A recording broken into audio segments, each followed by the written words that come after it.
mass shooting unfolds in the United States. This time, Rhode Island's Brown University falls prey. The sole suspect still remains at large. As reports of people dead and injured emerge, the community remains cautious. But why do these violent incidents keep on repeating is what we ask today. Hello, I'm Kriti Mehta and you're watching another episode of Explained with me. Now, another mass shooting incident has occurred in the United States, and this time the news comes from the city of Providence in Rhode Island. At the center of the incident is the private Ivy League, Brown University, which saw a series of shootings unfolding at its Barris and Holly building yesterday at 5 p.m. EST. The shooting reportedly took place inside room 166 of the building, which generally houses the university's physics department and School of Engineering. At the time of the shooting, university students were present inside the room, taking a review session for an introductory economics class. According to Providence Mayor Brett Smiley, the main doors to the building was unlocked as it was the second day of the final exams ongoing, and that demanded easy access for students. As of now, 2 individuals are killed and 9 others are wounded in the shooting incident. A Brown University health spokesperson has confirmed that of the 9 people injured yesterday, 7 are stable, 1 critical but stable, and 1 has been discharged. Another report says that 8 of the 9 injured victims are now identified as students. Now, more than 400 law enforcement officers remain vigilant. The state law enforcement agency has also released security camera footage which shows the individual believed to be the suspected gunman walking away from the campus after the incident.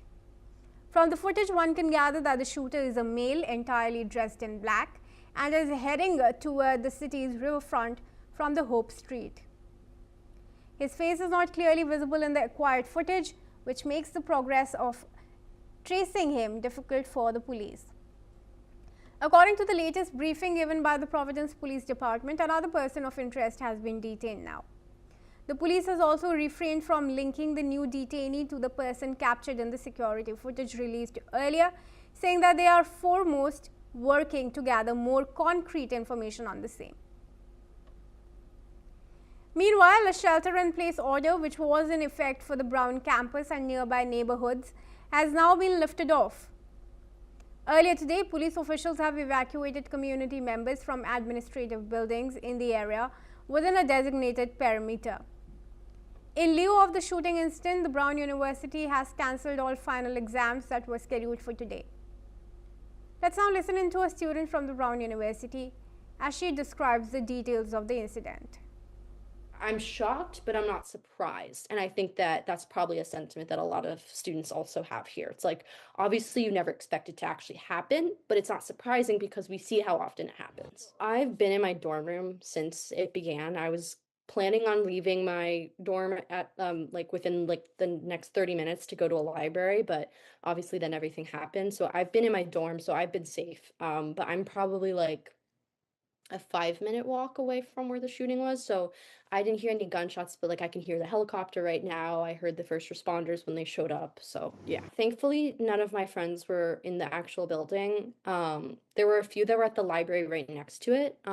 But they were just kind of all brought to like one common area. So, they're safe. They're just, I'm sure they're hungry and tired and want to just go back to their dorms.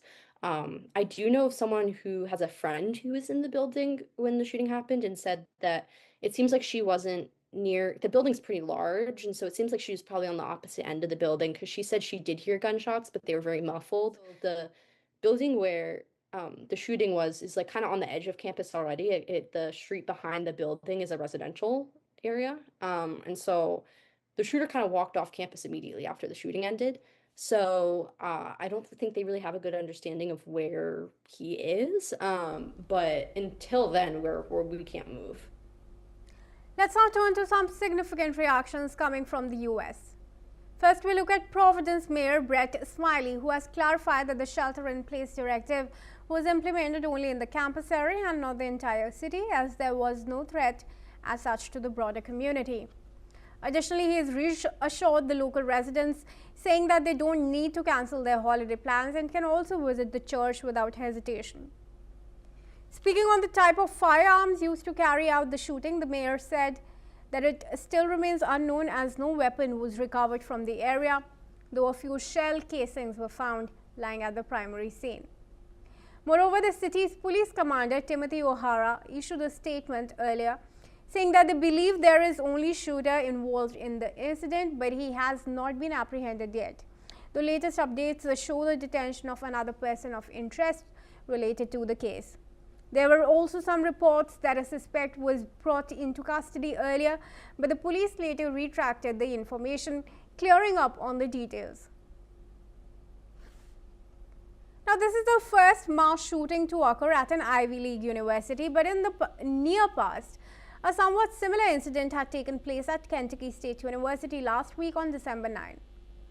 The Brown University mass shooting has sent shock waves across the US, once again raising questions on how effective and functional the currently existing gun laws actually are in the country. US President Donald Trump has addressed the incident, calling it a terrible thing and saying that he has been fully briefed on the shooting. He has also reiterated that the FBI is taking stock of the situation and offering all federal assistance needed. Listen in. So I've been fully briefed on the Brown University situation, what a terrible thing it is.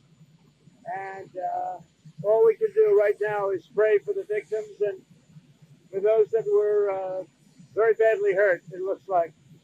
And we'll inform you later as to what's happening, but it's a shame. It's a shame. Just pray. Thank you very much.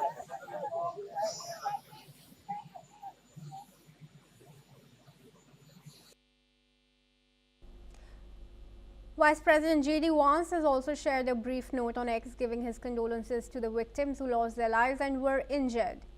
We also had the Brown University President Christina H. Paxson issued a formal statement where she has urged the faculty, staff and the students to contact their families and confirm their safety.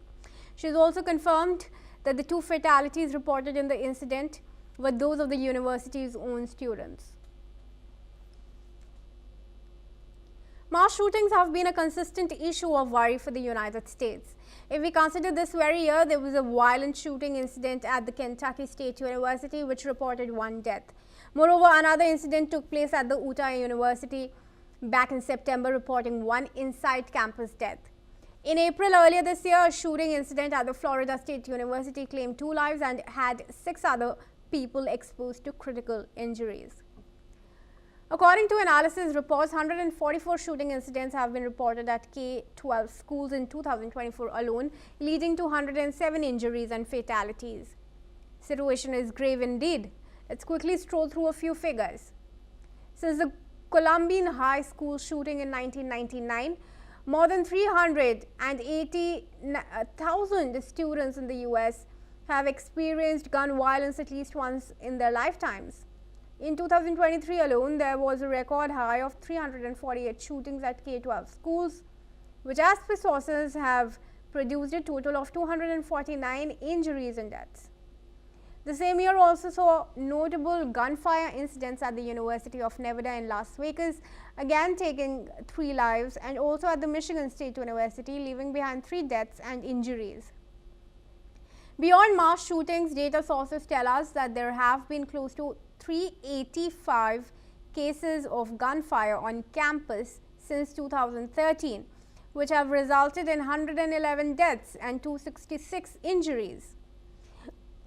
What we shared so far is just a couple of data records that reflect the grim reality sitting in the classrooms alongside students across the United States.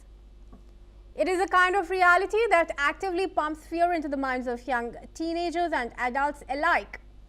Any day in the week could unleash a maniac devil inside their classrooms, and that would have to face it helplessly, without any definitive means to protect themselves. Let's now look at some of the federal debates and rulings that intensified around the use of guns and firearms in the US. In March earlier this year, the US Supreme Court upheld the ATF's 2022 ruling, which was originally passed in former US President Joe Biden's era. This ruling requires serial numbers and background checks for 80% receivers and kits which are often referred to as ghost guns.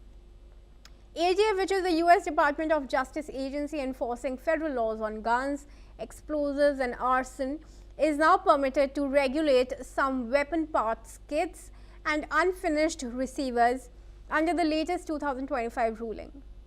However, there is a grey area. Individuals can still make firearms for personal use without adding serial numbers to them.